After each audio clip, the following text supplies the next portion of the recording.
design, c'est un terme qui aujourd'hui a beaucoup perdu de son sens, notamment pour le grand public. C'est un terme qui se résume beaucoup à la dimension esthétique ou formelle d'une recherche créative. Le design, pour moi, c'est ce qui rend la vie plus belle. Pour moi, le design, c'est quelque chose de beaucoup plus grand. C'est quelque chose qui... c'est un processus de création qui permet d'élaborer des solutions, des objets, des fonctions qui permettent de répondre à des besoins du quotidien.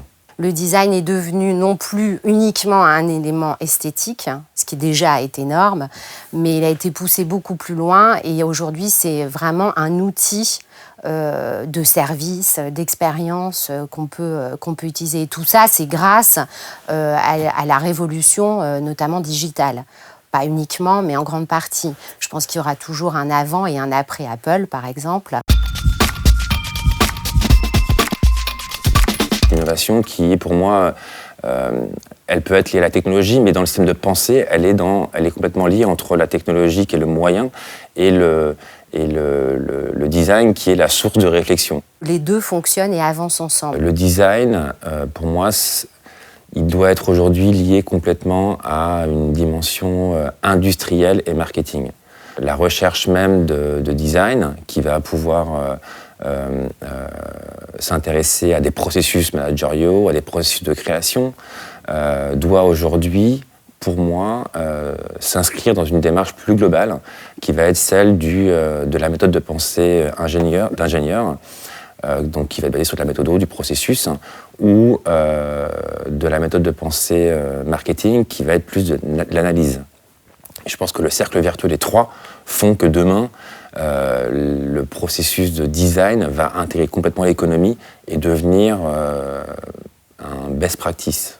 Je pense que chez Renault, on a aussi aujourd'hui cette capacité à pouvoir générer très en amont un processus design collaboratif entre les différents métiers, que ce soit le plan produit, que ce soit le marketing, le design et les ingénieurs, et qui permettent aujourd'hui de voir les choses un peu différemment. Et d'ailleurs, ça se ressent aujourd'hui dans le changement qu'est en train d'opérer Renault.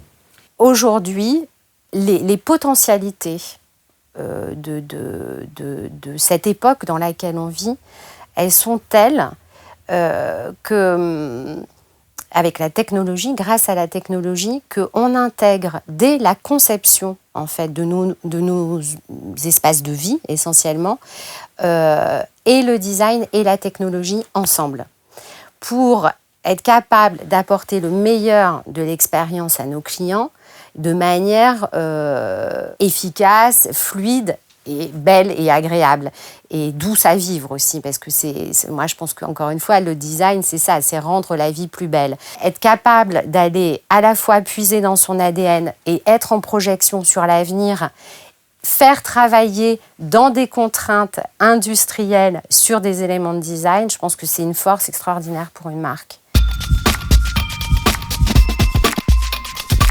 C'est une bonne question. C'est une vaste question. Il y a un enjeu du design, tel qu'il est perçu aujourd'hui par le grand consommateur, qui va être lié aux marques. Aujourd'hui, un design esthétique correspond à une volonté de marque.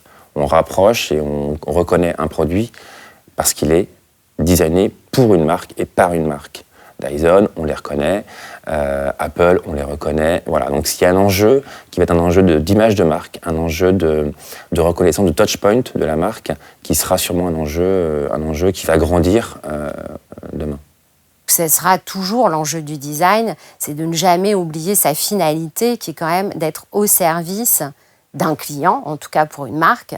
Le design est là pour améliorer, encore une fois, la qualité perçue, en tout cas pour la renforcer, pour la sursignifier parfois, et puis toujours de manière extrêmement fonctionnelle et efficace. Cette dimension qui va rejoindre un peu les Fab Labs, les Maker Faire, ce genre de phénomènes qui ne sont pas des micro-phénomènes, qui sont quand même des phénomènes de société. Cette dimension, elle est intéressante pour moi parce qu'elle va régler un souci en fait de positionnement de tout le marché low cost. C'est un élément extrêmement important dans la concurrence, vis-à-vis de la concurrence, à l'évidence, oui.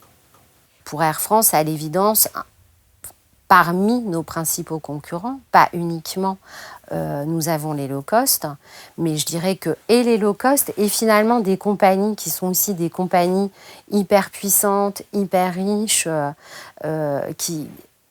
nous, on estime que justement le design, c'est une arme vis-à-vis des deux. Hein, c'est-à-dire que notre ambition, c'est que quand on se présente à notre client, il ait une reconnaissance immédiate de qui nous sommes. Aujourd'hui, le low cost, si on prend les 3 grands positionnements économiques qu'il y a le low cost, il y a toutes les marques un peu du centre qui veulent être toutes premium, donc on cherche à tout le monde veut être premium, et puis il y a le luxe. La différence entre les 3, en fait, c'est leur complémentarité. C'est comment chacun des segments va réussir à devenir quelque chose en soi. Et je pense que cette dimension Maker Faire, Fab Lab, qui donc invente des systèmes de création qui sont collaboratifs, qui sont communautaires, permettront probablement au low cost d'arriver sur une nouvelle dimension de leur économie et de leur positionnement qui ne sera pas juste « je veux faire un achat pas cher », mais c'est « je veux faire un achat pas cher, malin, rationnel, intelligent », et qui donc m'envoie dans une autre direction que simplement celle du low cost tel qu'il est positionné aujourd'hui. Là-dedans, je pense que le design, la fonction design, la fonction collaborative, la fonction partage aura certainement du sens en termes de positionnement pour ces marques.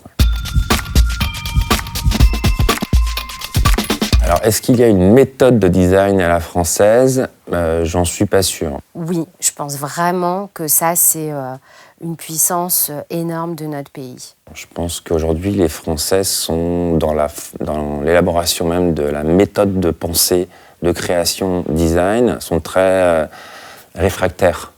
C'est plutôt anglo-saxon, je pense. Est-ce qu'il y a un design stylistique à la française ? Probablement. Dans la mesure où la France a toujours été une terre de culture, de patrimoine esthétique. On a créé quand même la mode, la mode telle qu'on le conçoit en termes de marque de luxe aujourd'hui. Donc oui, il y a sûrement un patrimoine qui reste, quelque chose qui est latent chez nous et qui nous pousse à aller vers une esthétique très française, versus une esthétique chinoise ou américaine ou même italienne. Le goût,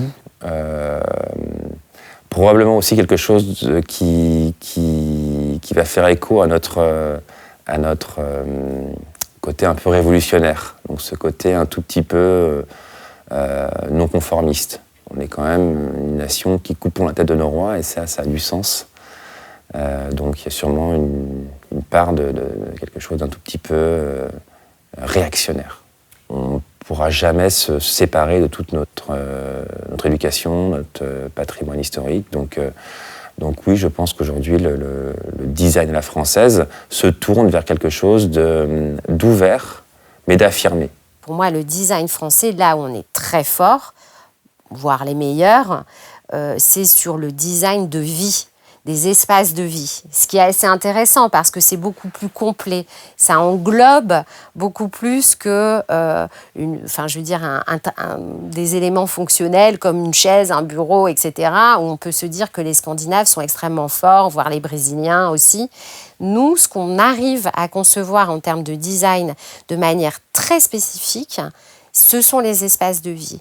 C'est-à-dire qu'on arrive à transformer des yachts, à transformer des restaurants, à transformer des hôtels de manière absolument spectaculaire et qui font que ces lieux ont une âme qui, vraiment, je pense, a quelque chose de très français. Être capable de mêler cette puissance d'ingénierie française qui reste extrêmement forte avec cette capacité de vision d'un certain sens de l'existence, c'est unique en termes de savoir-faire. Ça reste unique.